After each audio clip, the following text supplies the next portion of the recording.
अरे यार ये कौन सा सब्जेक्ट ले लिया, ये क्या काम कर रहा है, इसमें क्या मिलने वाला है, इसमें तेरा पेट पल जाएगा क्या। पहली बार में अवार्ड मिलना भी गलत है किसी को। अच्छा। क्योंकि क्या है कि आदमी अपने अग्रिम विकास में रुक जाता है। ऐसे बहुत सारे आर्टिस्ट हैं जिनकी एजुकेशन कुछ भी नहीं होगी लेकिन वो बहुत अच्छा काम बहुत बढ़िया वो बहुत अच्छा काम कर रहे हैं। आर्टिस्ट बनना है आपको तो कलर प्लेट साफ करना भी आपको जरूरी है। बिल्कुल। आपको थैला उठा करके, आपको पेंटिंगों का बोझ उठा करके, वो सारी चीजें आपको जरूरी है। जो आप तो वो जैसे ही आप पहुंचे ना उसके पास में, वो उस चीज को, उस काम को बंद करके वो रख दे। पीछे पेंटिंग लगी हुई है, पेंटिंग की व्याख्या करने के लिए वहाँ म्यूजिशियंस है, डांस करने वाले लोग हैं। एक आदमी काम कर रहा है लेकिन वो खुद में काम कर रहा है, खुद अच्छा कमा रहा है, सब कुछ कर रहा है, लेकिन वो प्रमोट नहीं कर रहा है। ये बहुत संभाल के बच के निकले एकदम। जो मैंने बनाया है वही दूसरे के मन में वो भाव उत्पन्न हो जाए, वही आर्ट है। 2 लाइन जरूर कहूंगा कि मंजिलें उन्हीं को मिलती है जिनके सपनों में जान होती है। पंख से कुछ नहीं होता, हौसलों से उड़ान होती है।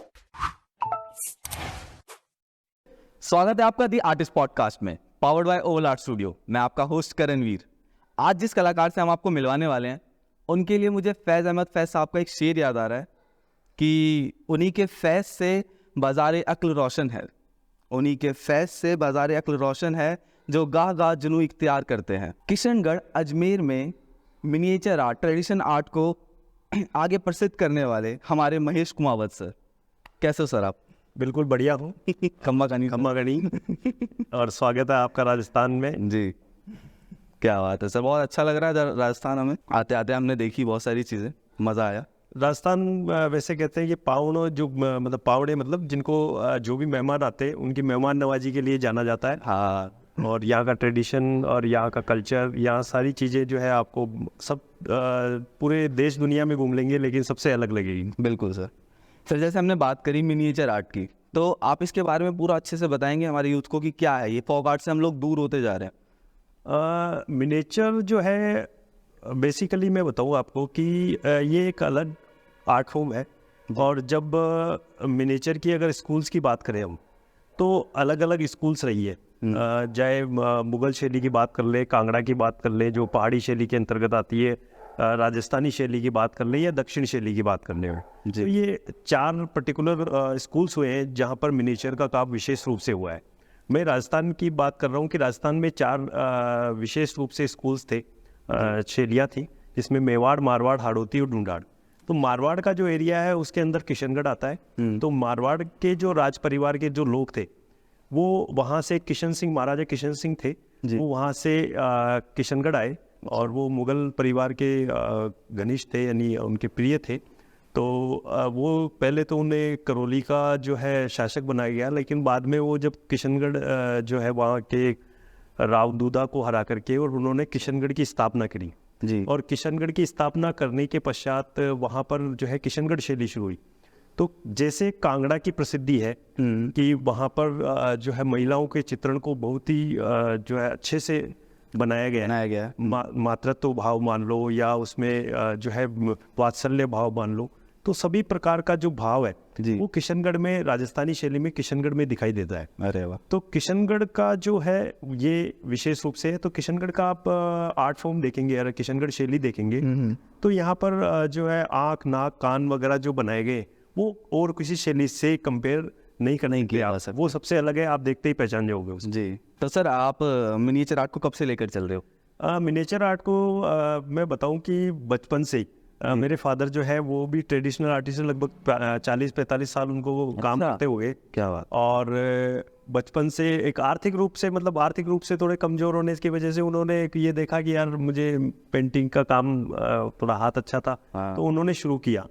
तो हम जब बचपन में घर में थे तो इधर उधर घूमते फिरते, क्योंकि एक वर्कशॉप, जैसे आपने सुना होगा कि एक मिनिएचर का जो काम होता है वो एक वर्कशॉप के अंतर्गत 4-5-10 लोग काम करते हैं, जिसमें बैकग्राउंड कोई काम करता है, ट्री कोई बना रहा है, इधर जो है उनके ड्रेपरी का काम जो है, कपड़ों का काम कोई दूसरा कर रहा है, फेस का काम जब मास्टर आर्टिस्ट जो होते थे, तो फादर मेरे थे वो फेस का काम करते थे। क्या बात। और वो मास्टर आर्टिस्ट थे, पूरा वर्कशॉप उनके अंडर में चलता था। तो वहाँ मिनिएचर का विशेष रूप से काम होता था किशनगढ़ में। और वहाँ पर मैं देखते देखते जो है मुझे एक प्रोत्साहन भी मिला, और मैं बैठ के वहाँ पर जो है आंगन में या और दूसरी जगह बैठ करके मैं भी अपनी पेंसिल्स और वो बिल्कुल। कितने साल हो गए आपको ऐसे ये काम करते हुए? 25 साल के आसपास हो गए मुझे ये काम करते हुए कि ट्रेडिशनल वर्क में कर रहा हूँ।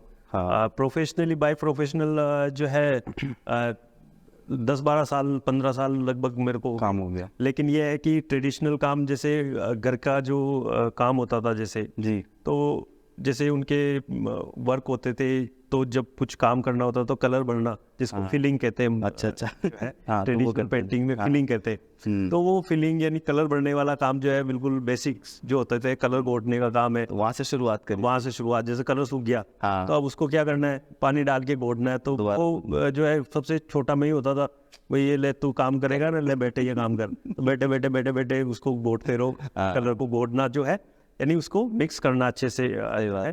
तो वो सारी चीज़ें जो है धीरे धीरे कब जो है उसमें डेवलप होते गए। डेवलप होते शागिर्द बनना तो बहुत ज़रूरी है ना फिर। शागिर्द बनना बहुत जरूरी बहुत है। ज़रूरी किसी है भी चीज़ में अगर आप किसी काम को सीखना चाहते हो तो आपको सीढ़ी पे चढ़ना पड़ेगा, बिल्कुल, और बिल्कुल। पहली सीढ़ी से ही आपको ऊपर बढ़ना पड़ेगा। बिल्कुल सर। और सर इसी शागिर्द को नेशनल कालिदास अवार्ड भी मिला हुआ है। बिल्कुल सर। तो ये क्या है नेशनल कालिदास अवार्ड? ये मध्य प्रदेश का जो है सबसे प्रतिष्ठित अवार्ड है और 1 लाख का अवार्ड है ये। अच्छा। और इसमें ट्रेडिशनल जो आर्टिस्ट होते हैं उनको वे जो है प्रोत्साहन के लिए ये अवार्ड लगभग मतलब ये जो है परंपरागत चित्रकारों को ही प्रोत्साहित करती है ये। और इसमें 5 अवार्ड मिलते हैं ऑल इंडिया में, और 1 मूर्तिकार को और 4 चित्रकार को। अच्छा, अच्छा। तो ये उनमें से एक सर्वश्रेष्ठ। ये उसमें से जो है बहुत सारी कृतियाँ आती है, उसमें से जो सेलेक्टेड कृति होती है या आर्ट वर्क होता है उनको ये अवार्ड मिलता है। और ये 2007 में मुझे मिला था। अरे वाह। जब मैं मतलब पहले बार ही मैंने पेंटिंग भेजी थी, उसके बाद मैं रेगुलर भेज रहा हूँ। हाँ। लेकिन उसके बाद में जो है अवार्ड अभी तक नहीं मिला है। प्रयासरत हूँ, लेकिन ये है कि जो है प्रयास करते रहेंगे, क्योंकि जो है कोई भी काम होता है ऐसा नहीं है। पहली बार में बहुत सारे जब मुझे मिला था तो बहुत सारे लोग 15-15 साल से पेंटिंग्स भेज रहे थे। आप पहली बार उसको बाजी मार गए। लेकिन मुझे पहली बार में अवार्ड मिल गया, तो एक खुशी भी थी जी। लेकिन वहाँ पर लोगों ने ये भी कहा कि यार ये पहली बार में अवार्ड मिलना भी गलत है किसी को। अच्छा। क्योंकि क्या है कि आदमी अपने अग्रिम विकास में रुक जाता है। क्योंकि एक व्यक्ति को अगर पहली बार में अवार्ड मिल रहा है तो वो क्या है कि वो ये सोचेगा कि यार बहुत नॉर्मली कॉन्फिडेंस हो जाते हैं। हाँ। अगर वो रेगुलर उस काम को कर रहा है और फिर उसको वो चीज़ मिल रही है, यानी मेहनत करने के बाद में अगर कोई चीज़ मिली है तो उसकी अहमियत ज़्यादा होती है। सर सबसे अच्छा कॉलेज कौन सा है आर्ट सीखने के लिए? सबसे अच्छा कॉलेज अब सबका अलग अलग वो है व्यूज़। मुझे लगता है कि आर्ट कॉलेज से ज़्यादा आर्ट जो मतलब वहाँ के जो गुरु होते हैं, हाँ। मैं मानता हूँ कि वो सबसे अच्छे होते हैं। जहाँ अच्छी फैकल्टीज होगी, जहाँ अच्छे गुरु होंगे।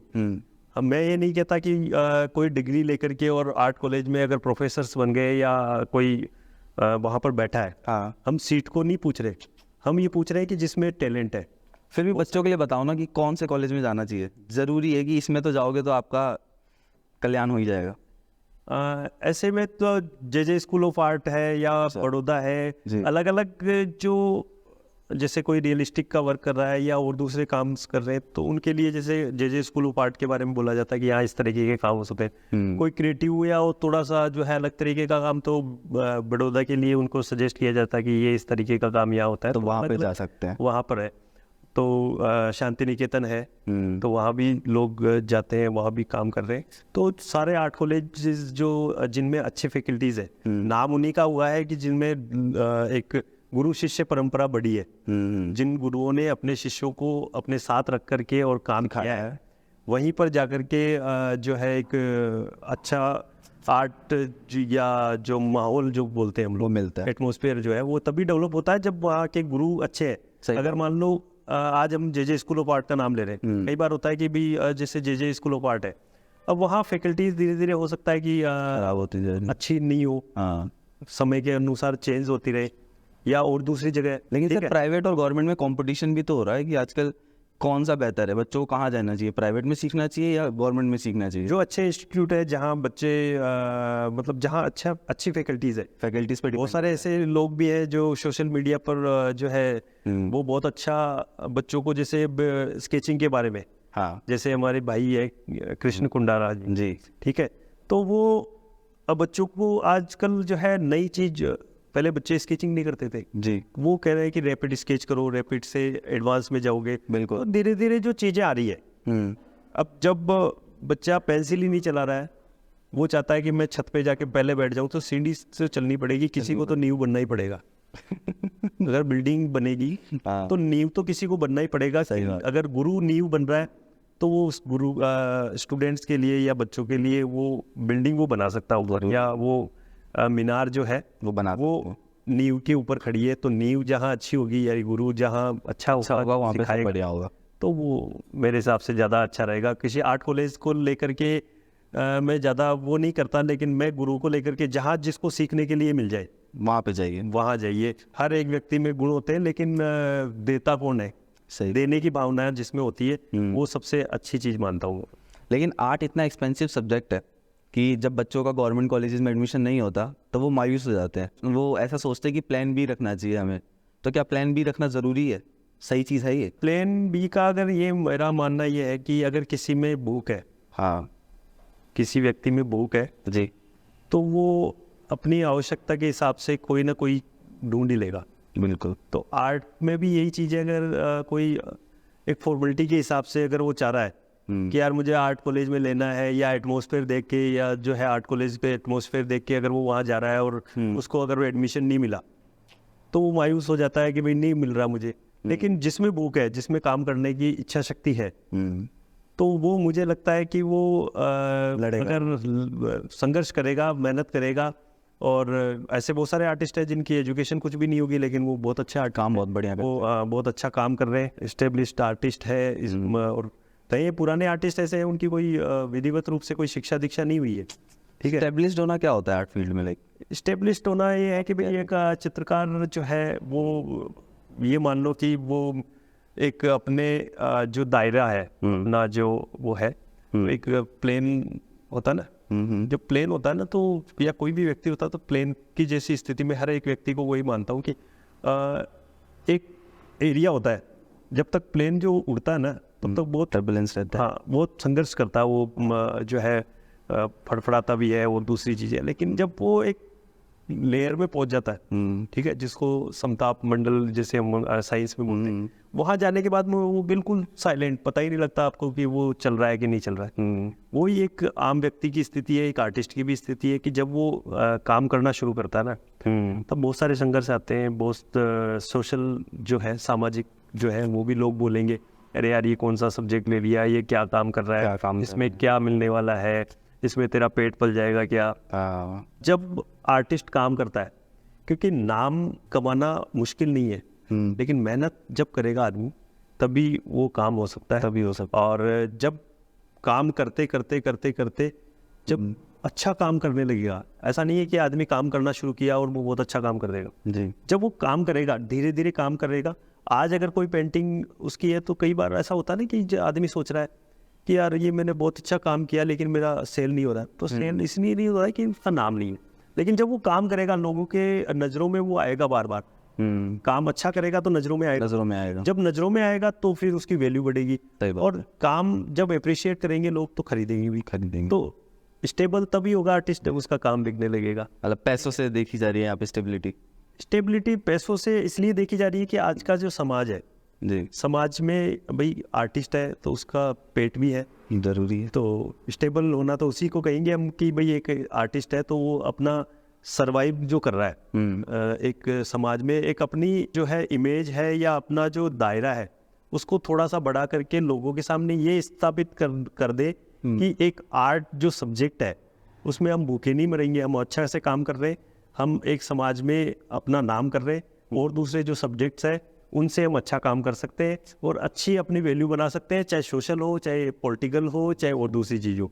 हर आदमी उसको पूछेगा कि यार ये काम, ये आर्टिस्ट है या ये व्यक्ति कौन है। और दूसरे सब्जेक्ट भी हैं, जैसे मान लो और भी साइंस है या और दूसरे लोग, आर्ट फील्ड में मुझे लगता है कि जब स्टेबल आर्टिस्ट जब अपना काम सेल होने लगता है या और दूसरे, तो सामाजिक रूप से स्टेबल तो बोलेंगे, सामाजिक रूप से वो और दूसरे लोगों के समकक्ष खड़ा है, चाहे वो आर्थिक रूप से या सामाजिक रूप से किसी भी मान लो, तो उसी को बोलेंगे हम कि यार स्टेबल हो गया। स्टेबल हो गया। यहाँ पर कैसे देखते हैं राजस्थान में आर्ट? राजस्थान में आर्ट सब्जेक्ट जो है ना, राजस्थान का जो कल्चर है, कल्चर में है, ठीक है, आप बिल्डिंग्स देख लो यहाँ की जो मिनिएचर मैंने बताई कि भी यहाँ के हर एक आर्ट फॉर्म में अगर आप पुराने किले देखेंगे या और दूसरे, तो पुराने टाइम से कला को या कलाकार यहाँ कम नहीं है। बिल्कुल हर एक व्यक्ति में कोई ना कोई गुण है, गुण है, लेकिन कला को जो है संरक्षण या प्रोत्साहन इतना मिलता है यहाँ पर। मिलता है, लेकिन ये है कि फिर भी जो आर्टिस्ट है या आर्ट, क्योंकि आर्टिस्ट ये नहीं सोचता ना कि भाई जो है उसको क्या मिल रहा है क्या नहीं मिल रहा है, ठीक है।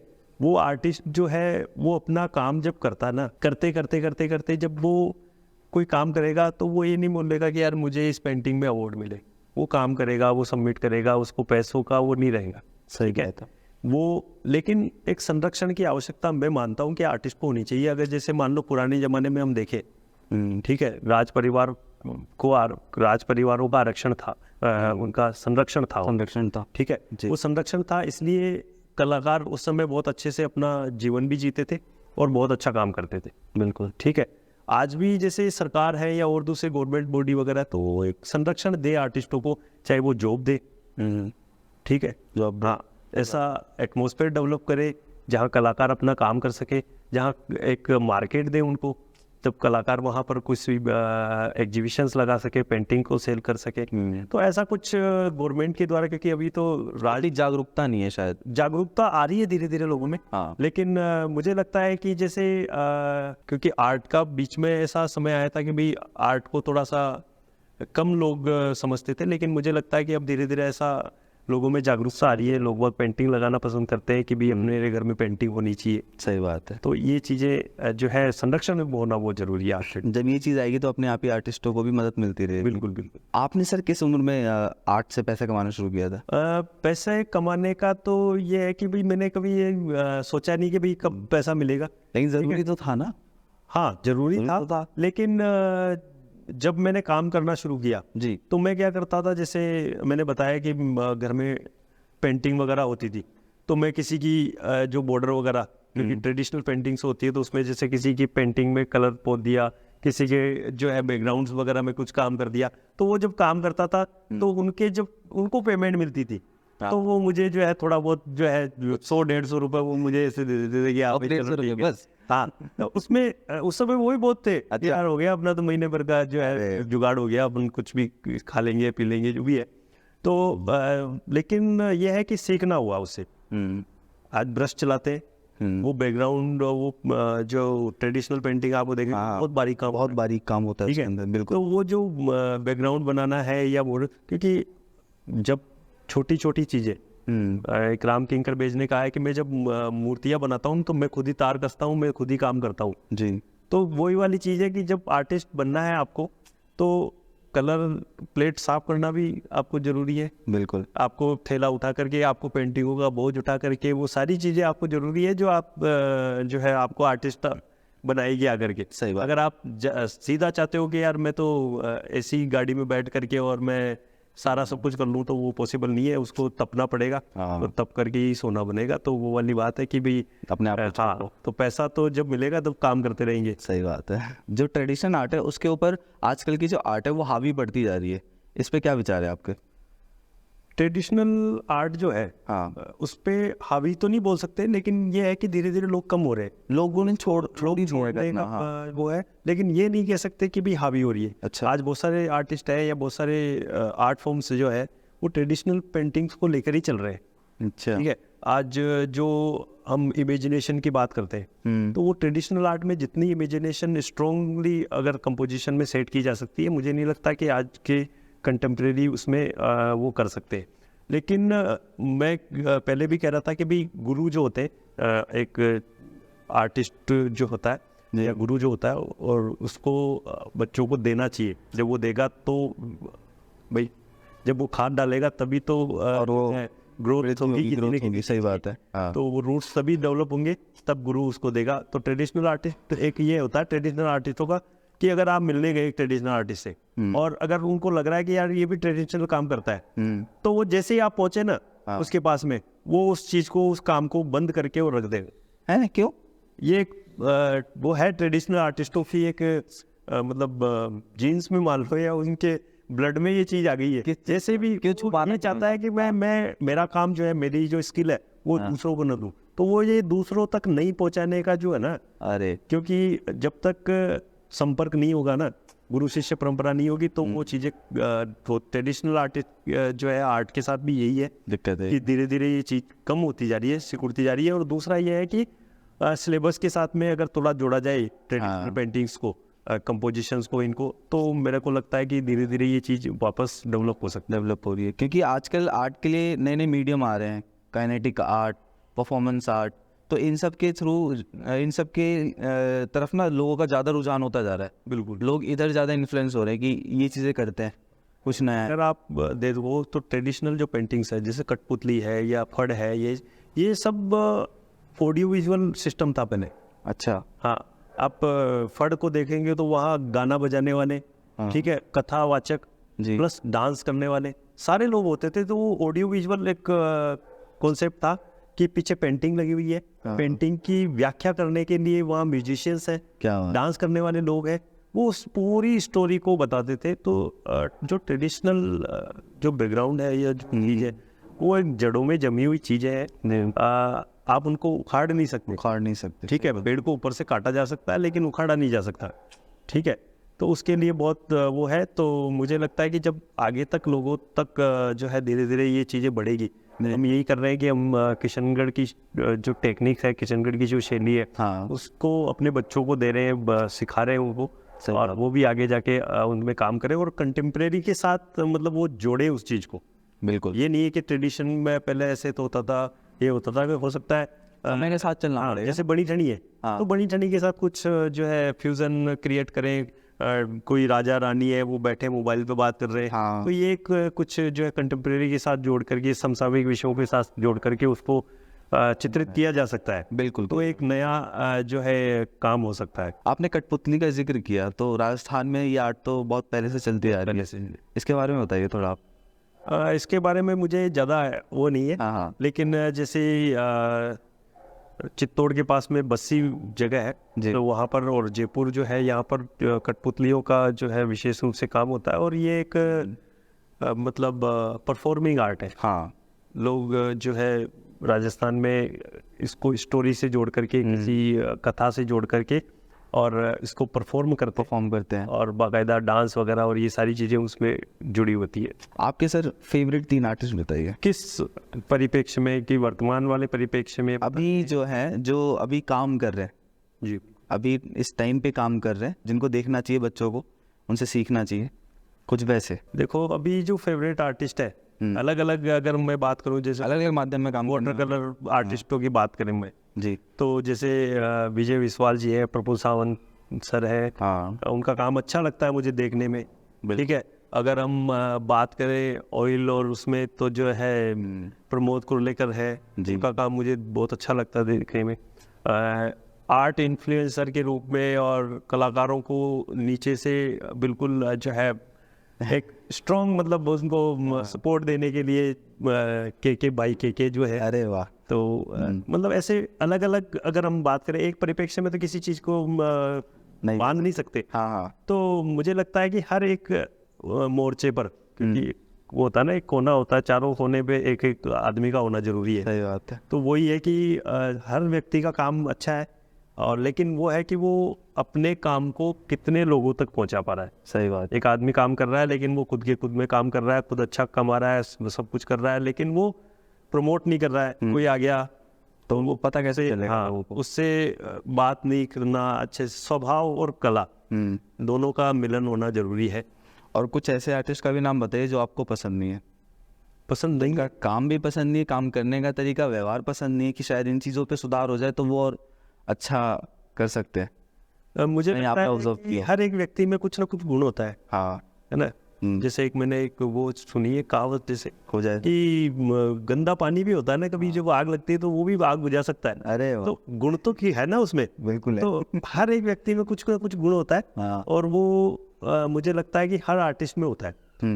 किसी की जो है हम बुराई नहीं कर सकते, क्योंकि कला जो है, और कला को परिभाषित भी नहीं कर सकते, तो कलाकार की बुराई भी नहीं कर सकते हम, कि यार हर एक व्यक्ति का अपना एक दायरा होता है। बिल्कुल। ठीक है, और अपना सिस्टम होता है। पांचों उंगलियां बराबर नहीं है, इसी प्रकार से कलाकार का वो भी स्वभाव भी वो नहीं है, काम भी बराबर नहीं है। आप बच रहे हो सर सवाल से। मैं बच नहीं रहा हूँ, मैं मतलब उसका सही जवाब दे रहा हूँ कि हाँ ये चीज़ है, ऐसा हो सकता है। तो बुराई तो मुझे किसी में दिखाई नहीं देती, और गुण ही दिखाई देते हैं कि यार इस व्यक्ति से ये हम गेन कर सकते हैं, ले सकते हैं। ये तो वही बात। हर एक आर्टिस्ट को, हर एक व्यक्ति को, हर एक बच्चे को मुझे लगता है इस बुराई वाले चीज़ से बचना चाहिए।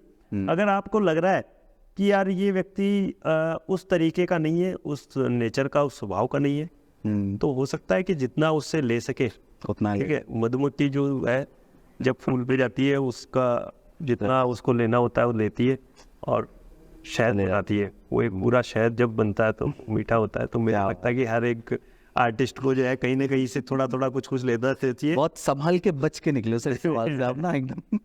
बहुत बढ़िया। ये वही बात हो गई कि बुरा में देखन जब चला, बुरा ना मिले कोई। वही है कि भाई बुरा कोई नहीं है, सब हाँ। अच्छे हैं। सही बात है सर। जैसे ये वर्कशॉप्स का दौर अभी चलता जा रहा है, लोग जाते हैं, अटेंड करते हैं, वर्कशॉप्स ऑर्गेनाइज होती हैं जिसमें ऑयल, वाटर कलर और अलग अलग मीडियम्स को करके दिखाया जाता है जो लाइव लोगों तक पहुंचे, और ये बहुत अच्छा प्रयास है लोगों के लिए। तो इस मार्केट को थोड़ा समझाइए कि कैसे ये काम करती है। आप जाते हो तो कितने पैसे मिलते हैं? मतलब पैसों के लिए मैंने नहीं, पैसों की बात नहीं, लेकिन एक आर्टिस्ट को चाहिए ना कि हाँ बिल्कुल एक इसका भी स्तर होता होगा कि जैसे बड़ा एक्टर है तो 100 करोड़ मिलेंगे उसकी मूवी के लिए, मिनिमम एक्टर है तो 25 करोड़ में मान जाएगा। तो ये आर्टिस्ट के काम पे हाँ। और वैल्यू पे। तो सर जैसे एक एग्जांपल कि अगर बड़े आर्टिस्ट किसी वर्कशॉप में जाए तो उनको कितना प्राइस जैसे दिया जाता है? ये डिपेंड करता है आर्टिस्ट टू आर्टिस्ट, कौन आर्टिस्ट कितना अच्छा है, कितना काम कर रहा है और किस लेवल का आर्टिस्ट है जी। उस पर डिपेंड करता है। और ऐसा कोई अमाउंट डिसाइड करके जो भी पर्टिकुलर काम करवाता है या जो वर्कशॉप ऑर्गेनाइज करवाता है, वो दोनों के बीच की डील होती है। और वही उस चीज़ को निर्धारित करते हैं कि कितना पेमेंट होना चाहिए। जहाँ तक मैं मेरी बात करता हूँ, जैसे अगर मान लो मैं डेमोस्ट्रेशन देने जाता हूँ तो मैं मेरे हिसाब से उस चीज़ को डिसाइड करता हूँ कि यार मुझे कौन सी जगह है, कौन सा है, तो वहाँ जो है कितना पैसा लेना है। तो आने जाने के खर्च के अलावा कितना एक अमाउंट फीस जो होती होगी आपकी, वो कितनी है? अब जैसे मान लो अगर डेमोस्ट्रेशन है, वाटर कलर का डेमोस्ट्रेशन में आने जाने के अलावा 10,000 रुपये में जैसे मैं डेमोस्ट्रेशन जो है वो लेता हूँ। तो एक वो है कि भाई हर आर्टिस्ट का कोई हिस्सा वो है।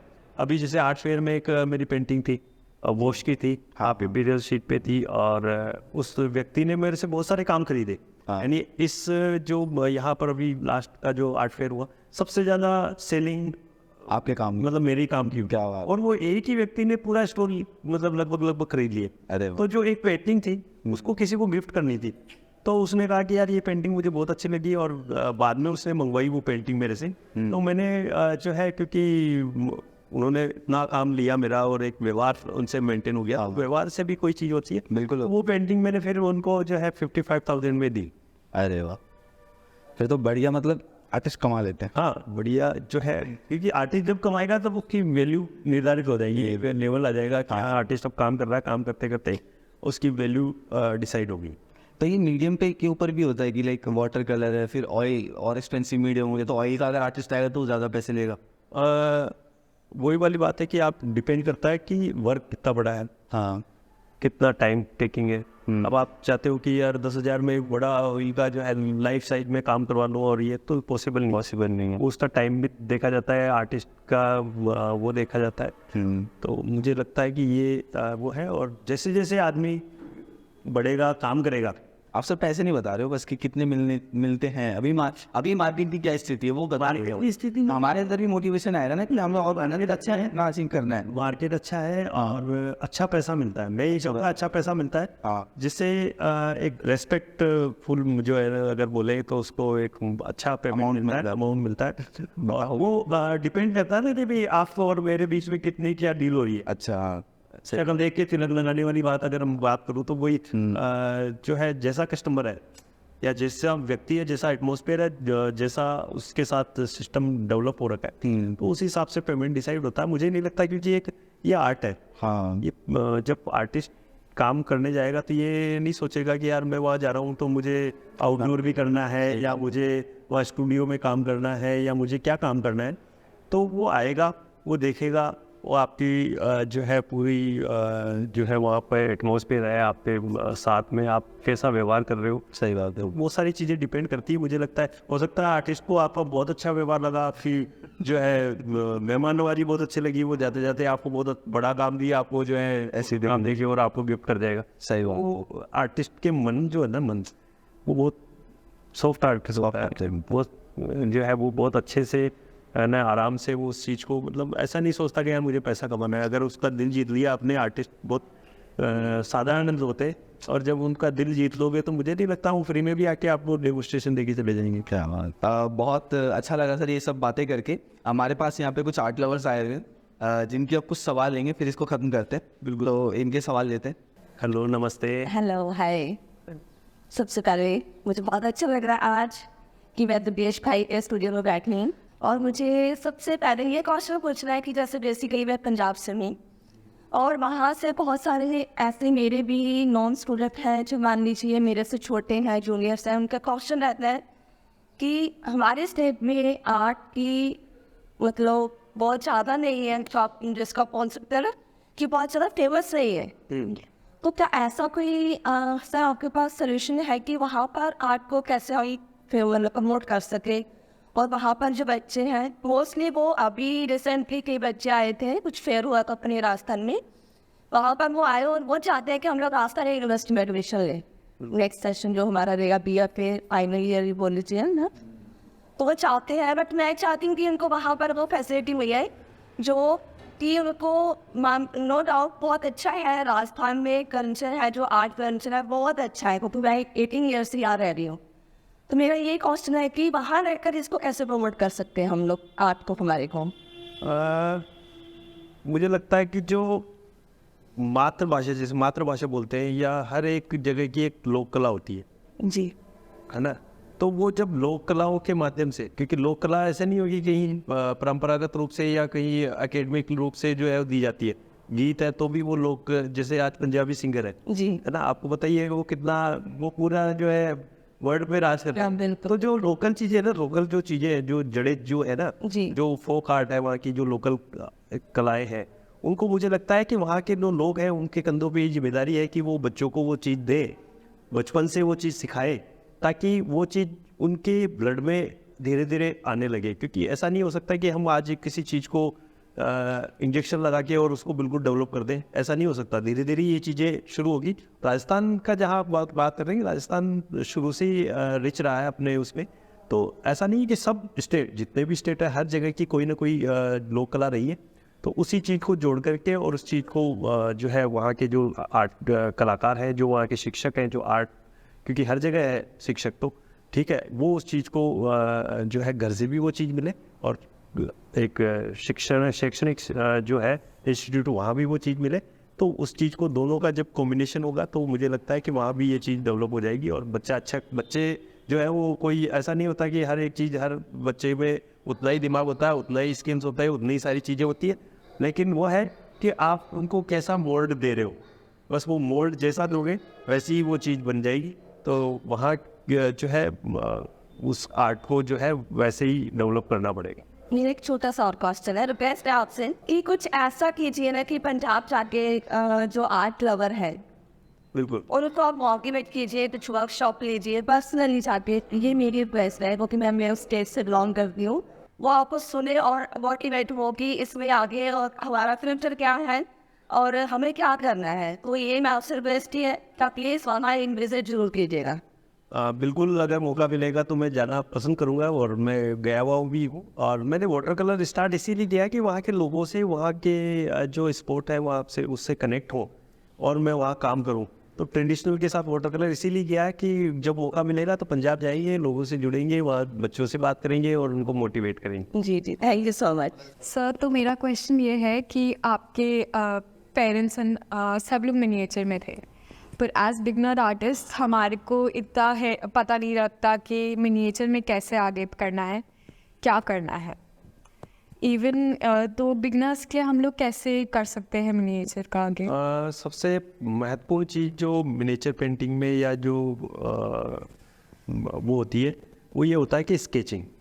हर जगह स्केचिंग सबसे महत्वपूर्ण होती है, तो यहाँ भी ऐसे है कि लाइंस में जो फोर्स है, क्योंकि यहाँ एनाटोमी वाला वो सिस्टम नहीं चलता जो दूसरी जगह सिखाया जाता है। यहाँ के जो एनाटोमी होती है, यहाँ के जो फिगर्स होते हैं, इनके जो उंगलियाँ और वो सारी चीज़ें, तो हमें धीरे धीरे जो पुराने जो ट्रेडिशनल पेंटिंग्स हैं उनको देख करके उनका स्केचिंग वगैरह करो, क्योंकि कलर तो मुझे लगता है कि बाद में भी हो जाएगा, लेकिन स्केचिंग जब पावरफुल हो जाएगी तो वो सारी चीज़ें हल हो जाएंगी।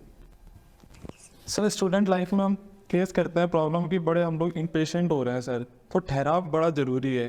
तो मतलब आर्ट से हम अपने जीवन में ठहराव कैसे निकाल सकते हैं? इस चीज़ का सवाल में जवाब मैंने पहले भी दिया कि आर्ट फील्ड से ठहराव तभी आएगा जब आप काम करोगे। जब काम करोगे तब किसी चीज़ में ठहराव, आदमी का ठहराव तो किसी, अगर मैं वैसे कहूँ कि ठहराव किसी चीज़ का नहीं है। अगर पानी भी ठहर गया तो वो भी ख़राब हो जाता है, तो ठहराव किसी का नहीं है। ठहराव आदमी का कभी वो निरंतर कुछ ना कुछ सीखता रहता है। बस ये है कि ये जर्नी है, ये यात्रा है, हमें अच्छे से करनी है, क्योंकि मंजिल तो सबको एक ही जगह जाना है। तो ठहराव किसी का नहीं है, काम करते रहो और लोगों से जुड़ते रहो, मेहनत करते रहो, और जैसे मेहनत करोगे काम से ठहराव जो है, ठहराव तो ये शब्द ही जो है वैसा लगेगा कि हाँ भी ठहर गया आदमी। तो मुझे लगता है कि निरंतर बढ़ना चाहिए, यात्रा करनी चाहिए और काम करते रहना चाहिए। यार सर से सवाल है कि ट्रेडिशनल आर्ट में रंगों का महत्व, हमने ऑयल कलर, वाटर कलर और ट्रेडिशनल आर्ट को देख रहे हैं, तो इसमें रंगों की पहचान एक अलग तरीके से होती है। उसमें रंगों को उनके भैया अलग तरीके से किया जाता है, तो उसके बारे में कुछ पूछना चाहता हूँ, जैसे कि हमें पता है। बहुत बढ़िया सवाल पूछा। ये बहुत ही महत्वपूर्ण सवाल है कि ट्रेडिशनल पेंटिंग जो होती है उसमें ये ऑयल और ये इस तरीके का जो पोस्टर कलर है, आजकल पोस्टर कलर यूज़ कर ले, लेकिन आपको मैं बता दूं कि जो स्टोन कलर्स हो रहे हैं, जो खनिज रंग जो है, उसमें मिट्टी भी यूज होती थी, उसमें जो है स्टोन कलर है, रामरज है, खड़िया है, पेवड़ी है, हिरमच है, ये सारे जो कलर्स हैं उनको बाकायदा, जैसे अगर सिंगरफ की बात करें, रेड कलर होता है, उसको कूट करके और अच्छे से जो है पूरा कूटते थे, बारीक करके पानी में भिगो देते थे। जो मिट्टी और गंदगी होती थी ऊपर आ जाती थी, उसके बाद में जो कलर्स होता था वो नीचे बैठ जाता था। बाद में जैसे जैसे आर्टिस्ट उसको काम में लेता था, ठीक है, उतना निकालता, उसमें जो गोंद होता है वो भी देशी जो गोंद होता है उसको मिला करके और उसको काम में लेता, और वो सालों साल पेंटिंग्स, मतलब उसकी वैल्यू और उसकी एज दोनों इतनी होती है कि अपन कल्पना नहीं कर सकते। उस टाइम की वो पेंटिंग्स है आज भी वैसी ही वैसी दिखाई देती है, उनके पिगमेंट्स, उनके जो शाइनिंग है वो दिखाई देती है। तो जो नेचुरल कलर्स है, स्टोन भी हो गए उसमें और दूसरे कलर्स भी हो गए, ठीक है, तो वो सारे रासायनिक कलर्स है वो भी यूज होते हैं, ठीक है। तो ये सारी चीज़ें जो है उसमें यूज होती है। उसमें पोस्टर कलर ये अब धीरे धीरे, क्योंकि वो उपलब्धता कम होने की वजह से और जानकारी जो है वो नहीं होने की वजह से ये चीज़ें धीरे धीरे सिमट रही है, और उपलब्धता नहीं है बहुत सारी चीज़ों की, तो इसलिए ये चीज़ें कम यूज़ में होने लगी है आजकल। तो पोस्टर कलर आजकल ज़्यादातर जो है आर्टिस्ट जो परंपरागत चित्रकार हैं वो पोस्टर कलर काम में लेते हैं। सर वैसे तो मेरे ज़्यादातर सवालों के जवाब मिल चुके हैं, लेकिन मेरा एक सवाल था, मैंने आपकी लैंडस्केप पेंटिंग्स देखी हैं वाटर कलर में, तो मतलब ऐसी कौन सी चीज़ है अपन को क्या मतलब ऐसा ध्यान रखना चाहिए स्टूडेंट्स को बेसिकली कि वो उस लैंडस्केप को, उस पेंटिंग को अट्रैक्टिव बनाए, ब्यूटीफुल बनाए, मतलब कौन कौन सी ऐसी चीज़ें हैं जो उसको अच्छा दिखने में मदद करेंगी? अच्छा, सब चीज़ें अच्छी है, आर्टिस्ट की नज़र अच्छी होनी चाहिए, और वो जो बनाता है तो लाइट, मुझे लगता है कि लाइट का एक आर्टिस्ट के लाइट में सबसे ज़्यादा वैल्यू होती है। लाइट और डार्क जो हम करते हैं तो लैंडस्केप में सबसे महत्वपूर्ण लाइट ही होती है। लाइट कैसे आ रही है, किस तरीके से आ रही है, और किस तरीके से हम उसको ड्रॉ कर रहे हैं, किस तरीके से पेंट कर रहे हैं। तो मुझे लगता है कि लाइट जो है वो सबसे महत्वपूर्ण है। आर्टिस्ट हर चीज़ को, चाहे वो किसी भी जगह हो, तो नज़र जब आर्टिस्ट बनाने लगता है कि यार ये भी जो गंदी से गंदी चीज़ जगह होती है ना, वो भी आर्टिस्ट को अच्छी लगती है, यार ये तो कंपोजिशन अच्छा है, तो वो उसको भी ड्रॉ करता है। और आर्ट जो आर्ट लवर्स होते हैं, क्योंकि कलाकार की एक वो होती है ना कि जो मैंने बनाया है वही दूसरे के मन में वो भाव उत्पन्न हो जाए, वही आर्ट है। कला सार्थक तभी होगी जब जो मैंने बनाया है, वो जो मेरे भाव है, वही देखने वाले दर्शक के भाव वही हो जाए, वो उत्पन्न हो जाए उस पर, वही आर्ट है। और वही जो है एक सार्थक चित्र उसको बोल सकते हैं हम लोग कि भी ये चीज़ है। तो ये सारी हमारी बातचीत थी महेश कुमावत सर से। सर बहुत अच्छा लगा आपसे बात करके, बहुत चीज़ों पे आपने जो खुल के बात करी लोगों को पता चलेगा, और बहुत शुक्रिया आपके टाइम के लिए। सर सबसे बड़ा शुक्रिया तो आप लोगों का है कि आप लोग वहाँ से आए हैं और यहाँ आकर के आपने चुन चुन कर जो आर्टिस्टों को जो है आप लोग उनका इंटरव्यू ले रहे हैं, पॉडकास्ट लेने और ब्रॉडकास्ट ले रहे हैं। ओवल आर्ट स्टूडियो जो है उसका मैं बहुत शुक्रगुजार हूँ कि वो आ रहे हैं और यहाँ पर आर्टिस्टों को, क्योंकि ये ऐसा नहीं है कि भाई कोई आर्टिस्ट है तो उसका इंटरव्यू ले रहे हैं। आर्टिस्ट बहुत सारे हैं, उनका इंटरव्यू आप ले रहे हो, जो आपके उसमें आ रहा दायरे में आप उनका इंटरव्यू ले रहे हो। तो ये जब बच्चों तक जाएगा, बच्चे उस चीज़ को समझेंगे, उससे जुड़ेंगे। तो आज इस चीज़ की बहुत कमी है, आर्ट फील्ड में जो है इस चीज़ की बहुत कमी है कि आर्ट, जैसे अब हम बात करें कि जिम ट्रेनर मिल जाएंगे, ये मिल जाएंगे, आजकल हर चीज़ के फूड इन्फ्लुएंसर है, लेकिन आर्ट को भी प्रमोट करने वाला कुछ ना कुछ होना चाहिए। बिल्कुल। तो मुझे लगता है कि ऐसा होना चाहिए। और 2 लाइन जरूर कहूँगा कि मंजिलें उन्हीं को मिलती है जिनके सपनों में जान होती है, पंख से कुछ नहीं होता, हौसलों से उड़ान होती है। क्या बात है। तो वैसे वैसे आप बुलंद आप करते रहो सब भी आर्टिस्टों का, आर्ट लवर्स का, और देखते रहे, आपसे जुड़े रहे। इसी के साथ धन्यवाद। क्या बात है, thank you so much sir, thank you.